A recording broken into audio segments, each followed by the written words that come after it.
Olá, amados irmãos e irmãs, com muita alegria nos reunimos hoje no dia 10 de novembro. Hoje é sexta-feira. Nós estamos vivendo a memória de São Leão Magno. Ele é Papa e doutor da Igreja. Peçamos que, a exemplo deste grande homem, possamos dedicar a nossa vida ao Deus da vida, a consumir por amor a nossa vida ao Deus que tanto nos ama. Na vivência familiar, na nossa experiência de fé, na nossa caminhada cotidiana, possamos fazer tudo em virtude deste Deus que tanto nos ama e assim por amor aos nossos irmãos e irmãs. Você que está chegando agora ao canal do YouTube de nossa paróquia, eu te convido a se inscrever, a deixar o seu like, o seu comentário, a compartilhar esse vídeo com alguém que você conheça, para que o Evangelho de nosso Senhor Jesus Cristo alcance mais corações. Iniciemos este momento em nome do Pai e do Filho e do Espírito Santo. Amém. A graça e a paz de nosso Senhor Jesus Cristo, o amor do Pai e a comunhão do Espírito Santo esteja sempre convosco. Bendito seja Deus que nos reuniu no amor de Cristo. O Evangelho de hoje, amados irmãos e irmãs, se encontra em São Lucas, capítulo 16, versículos de 1 a 8. O Senhor esteja convosco, Ele está no meio de nós. Proclamação do Evangelho de Jesus Cristo segundo Lucas. Glória a vós, Senhor. Naquele tempo, Jesus disse aos discípulos: um homem rico tinha um administrador que foi acusado de esbanjar os seus bens. Ele o chamou e lhe disse: que é isso que ouço ao teu respeito? Presta conta da tua administração, pois já não podes mais administrar meus bens. O administrador então começou a refletir: o Senhor vai me tirar a administração. Que vou fazer? Para cavar, não tenho forças. De mendigar, tenho vergonha.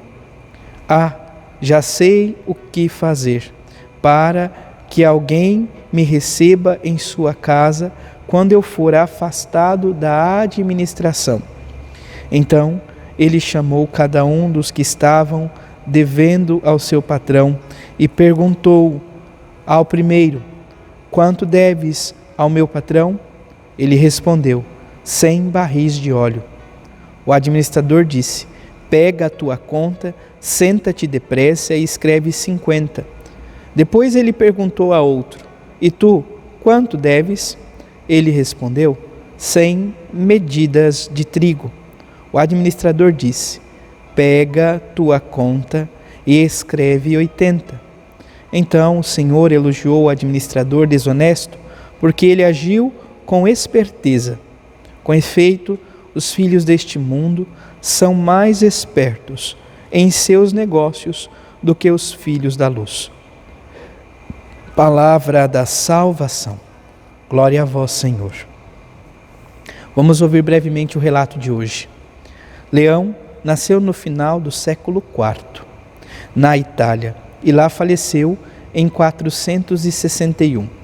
Um dos maiores papas da história do cristianismo. Dedicou-se à defesa da doutrina cristã, ao combate das heresias e ao bem espiritual dos fiéis. De profunda sabedoria, tornou-se o Papa da unidade da Igreja. Seu exemplo de anunciador do Evangelho e administrador fiel dos mistérios de Deus nos leve a sempre mais buscar, conhecer e viver os ensinamentos de Cristo. Amados irmãos e irmãs, portanto, que possamos viver os ensinamentos do Senhor a cada dia mais. Ainda contamos com a primeira leitura da carta de São Paulo aos Romanos, capítulo 15, versículos 14 a 21.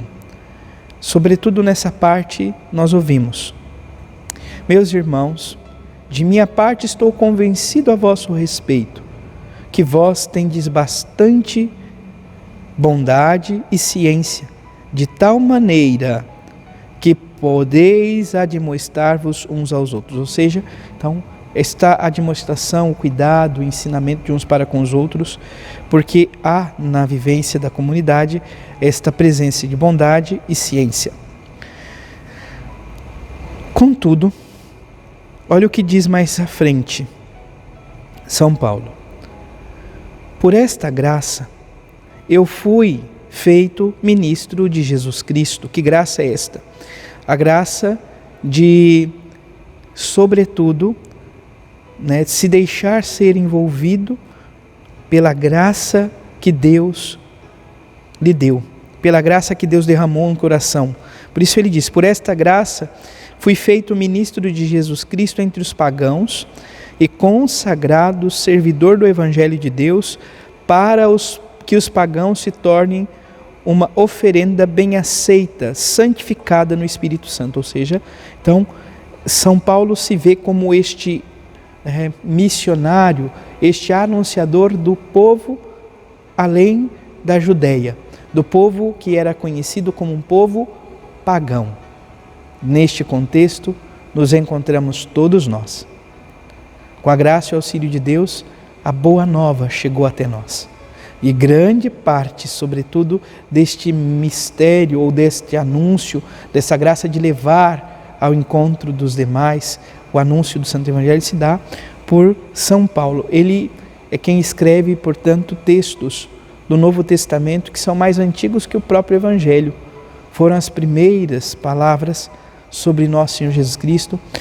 Na primeira carta de São Paulo aos Coríntios tem a primeira narrativa, sobretudo, da instituição da Eucaristia, da consagração. Portanto, São Paulo tem este cuidado, esse amor para com as comunidades. Ele vai formando, ele vai catequizando, ele vai educando na fé as comunidades cristãs. No Salmo de hoje, Salmo 97, amados irmãos e irmãs, temos como resposta: o Senhor fez conhecer seu poder salvador perante as nações. O poder salvador de Deus é conhecido. Nós conhecemos, temos consciência. Ele nos fez conhecer. Por fim, o Santo Evangelho, amados irmãos e irmãs, nos convida a refletir sobre a atitude deste homem que era administrador de um homem muito rico. Ele foi acusado de esbanjar os bens do seu patrão. O patrão o chama à parte e diz: que é isso que ouço a teu respeito, presta conta da tua administração, pois já não podes mais administrar meus bens. Já pensou se Deus agisse assim conosco, com cada um de nós? Deus, em seu infinito amor, em sua grande benevolência, não nos trata como deveríamos ou como mereceríamos, nos trata com amor. Este homem mostra uma astúcia muito grande, uma esperteza muito, muito grande. Tomando consciência de que seria demitido, o que ele faz? Ele convida aqueles que estão devendo ao seu patrão e renegocia novamente a dívida. O que é o renegociar a dívida? Parte daquilo que deviam, do valor que se devia, era destinada a ele como administrador. O que ele faz? Ele abre mão daquilo que era próprio dele para ser bem acolhido por aqueles que eram então pessoas que iriam pagar o seu patrão, para ter uma boa fama, para poder ser acolhido. E por que ele é movido dessa forma? Primeiro, porque ele julga não ter força para cavar. Segundo, ter vergonha para pedir. Diante de Deus, nós precisamos ter essas duas atitudes. Primeiro, força. Em que sentido? Força para nos mantermos fiéis ao Senhor. E segundo, não ter medo ou vergonha de pedir. É o próprio Senhor que nos diz: pedi e recebereis, batei e vos será aberto. É claro, a nossa relação para com Deus não pode ser uma relação meramente de pedir, de ficar suplicando simplesmente. A nossa relação para com Deus deve ser uma relação de amor, de unidade ao Deus que tanto nos ama. Ir exercendo-se, ir suplicando que o amor que somos convidados a ter ao Deus da vida cresça cada vez mais. Se isto nos for concedido pela graça de Deus, nós vamos dizer como Santo Inácio de Loyola: isso me basta, nada mais vos peço. Que o Senhor nos ajude, nos conceda esta graça, que São Leão Magno nos ajude na nossa caminhada de fé a dedicar o nosso coração ao Deus da vida, sendo administradores da graça de Deus, muitos como pai e mãe, no exercício de sua casa, no convívio familiar, muitos na vivência cotidiana do seu trabalho, no gerir as pessoas, enfim, indiferente da realidade. Que possamos ser bons administradores da graça de Deus na vida de nossos irmãos e irmãs. Louvado seja nosso Senhor Jesus Cristo, para sempre seja louvado. Abençoe-vos o Deus Todo-Poderoso, em nome do Pai, do Filho e do Espírito Santo. Amém. Graça e paz.